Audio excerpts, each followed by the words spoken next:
નમસ્તે.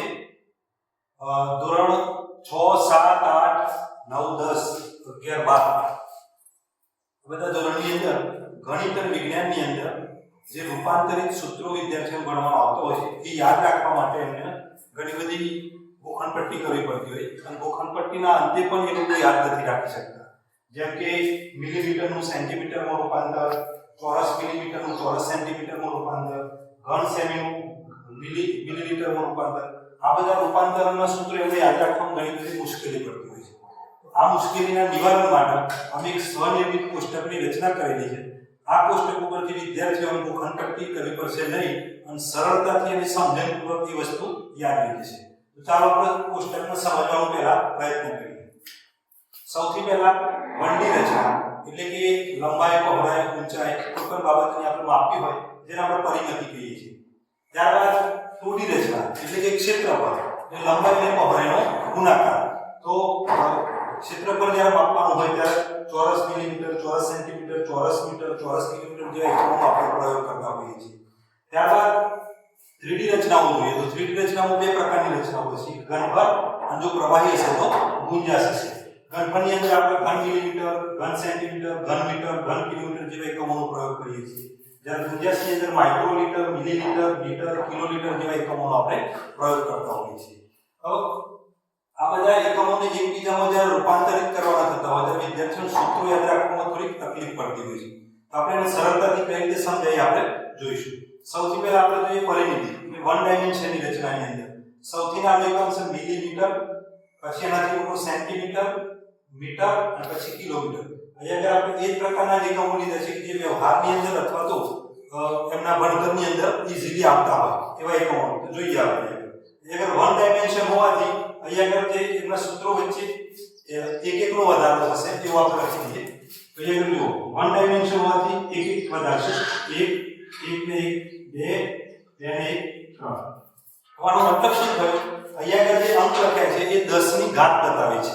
દાખલા તરીકે આપણે જોઈએ કે 1 કિલોમીટરમાં કેટલા મીટર હશે તો 10 ની 3 ઘાત. 10 ની 3 ઘાત એટલે કે 1000 મીટર એ 1 કિલોમીટર થશે. એ જ પ્રમાણે સેન્ટીમીટર અને કિલોમીટરમાં રૂપાંતરણ કરવું તો શું થશે? કેટલા સેન્ટીમીટર એ 1 કિલોમીટર થશે તો 3 + 2 એટલે કે 5 એટલે 10 ની 5 ઘાત. 10 ની 5 ઘાત એટલે 1 લાખ એટલે કે 1 લાખ સેન્ટીમીટર એ 1 કિલોમીટર થશે. આ રીતે આપણે યાદ રાખી શકીએ સરળતાથી. અને અહીંયા આગળ એક એકનો વધારો એટલા માટે છે કે વન ડાયમેન્શન રચના છે એટલા માટે.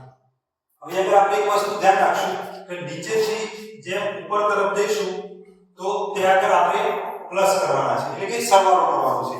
અને જો ઉપરથી નીચે તરફ આવશું આપણે ઉપરથી નીચે તરફ તો ત્યાં આગળ માઈનસ કરવાનો છે એટલે કે 10 ની માઈનસ ઘાતને ધ્યાનમાં લેશું. જ્યારે નીચેથી ઉપર તરફ જઈશું આપણે 10 ની પ્લસ ઘાતને ધ્યાનમાં લેશું. હવે આપણે જોઈએ 2D રચના એટલે કે ક્ષેત્રફળ. તો અહીંયા આગળ 2D રચના હોવાથી બે નો વધારો કરીશું. 2 2 4 2 6. હવે જોઈએ આ કઈ રીતે કામ કરે છે. તો એક ચોરસ મીટરમાં કેટલા ચોરસ સેન્ટીમીટરમાં આવે તો 4 નો મતલબ છે 10 ની 4 ઘાત એટલે કે 10000. એનો મતલબ કે 10000 ચોરસ સેન્ટીમીટર એ 1 ચોરસ મીટર કહેવાશે.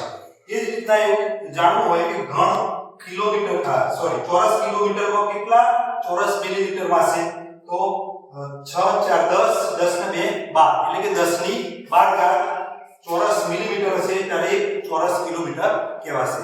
જો આને ઉલટ લેવું હોય માની લો કે 1 સેન્ટીમીટરમાં કેટલા કિલોમીટર સમાઈ શકે એવું આપણે ઉલટ જોવું હોય તો શું કરશું? એમાં માઈનસની નિશાની ધ્યાનમાં લેશું.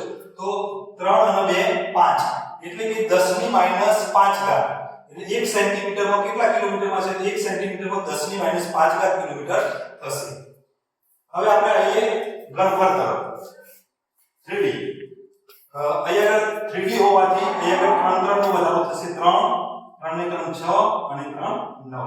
હવે આપણે જોઈએ કે 1 ઘન મીટરની અંદર કેટલા ઘન મિલીમીટર સમાઈ શકે તો 6 અને 3 9. 6 અને 3 9. એનો મતલબ એ થયો કે 10 ની 9 ઘાત ઘન મિલીમીટર હશે ત્યારે 1 ઘન મીટર કહેવાશે. હવે આપણે ગુંજાશની વાત કરીએ તો ગુંજાશની અંદર અહીંયા 3 3 3 હશે. 3 3 3 હશે. હવે 1 મિલીમીટરમાં કેટલા માઇક્રોલીટરમાં હશે તો 10 ની 3 ઘાત 1000 માઇક્રોલીટર એ 1 મિલીલીટર થશે. આપણે કિલોલીટરનું મિલીલીટરમાં રૂપાંતર કરવું હોય તો 1 કિલોલીટરમાં કેટલા મિલીલીટર સમાશે તો 3 ને 3 6 એટલે 10 ની 6 ઘાત એટલે કે 10 લાખ મિલીલીટર એ 1 કિલોલીટર કહેવાશે. આનાથી ઉલટ જોવું હોય તો પણ જોઈ શકીએ કે 1 મિલીલીટર ની અંદર કેટલા કિલોલીટર હશે તો 3 ને 3 6 એટલે 10 ની -6 ઘાત એટલે કે 1 મિલીલીટર બરાબર 10 ની -6 ઘાત કિલોલીટર થશે. હવે આપણે ઘનફળ અને ગુંજાશનું એકબીજામાં રૂપાંતરણ જોઈએ તો દાખલા તરીકે આપણે છે કે ઘન સેન્ટીમીટરનું મિલીલીટરમાં રૂપાંતર કરવું છે તો અહીંયા મૂકી દેવાનું છે 0. 0 નો મતલબ થશે કે 10 ની 0 ઘાત 10 ની 0 ઘાત એટલે કે જવાબ 1 થશે.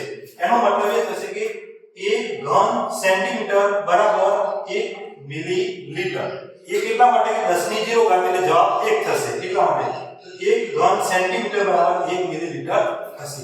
આપણે ઘન સેન્ટીમીટરનું કિલોલીટરમાં રૂપાંતર કરવું હોય તો પણ કરી શકીએ છીએ. જો આપણે અહીંયાથી મોટા એકમથી નાના એકમ તરફ જઈએ છીએ એટલે કે પ્લસની નિશાની ધ્યાનમાં લેશું, નીચેથી ઉપર તરફ જતા પ્લસની નિશાની તો 3 3 6 અને 0 એટલે 6 ને 0 એટલે 6.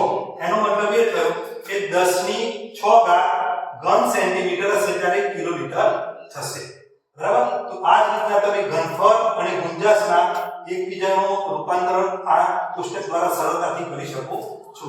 તો વિદ્યાર્થીઓને આ પ્રકારના કોષ્ટકમાં કે ગોખણપટ્ટી કરવાની જરૂર નથી પડતી અને સમજણપૂર્વક કંઈક સર્જનાત્મક રીતે એ લોકો નવીન સૂત્રોનો પણ આવિષ્કાર કરી શકે છે. પહેલા કેવું હતું કે વિદ્યાર્થીઓ જેટલા સૂત્રો આપવામાં આવતા એટલા જ તૈયાર કરતા. જ્યારે આ કોષ્ટક પરથી વિદ્યાર્થી બીજા સૂત્રો જાતે ક્રિએટ કરી શકે છે. જેમ કે ચોરસ મિલીમીટર અને ચોરસ કિલોમીટરનું સૂત્ર એને જાણવું છે, બનાવવું છે, તેના પરથી એ સર્જન કરી શકશે, બનાવી શકશે. 6 4 10 2 5 એટલે કે 10 ની 12 ઘાત ચોરસ મિલીમીટર હશે તો 1 ચોરસ કિલોમીટર થશે. એટલે આવા અગણિત નવા સૂત્રો પણ ઘણા પણ અસંખ્ય સૂત્રો એ આના પરથી તારવી શકશે. નમસ્તે.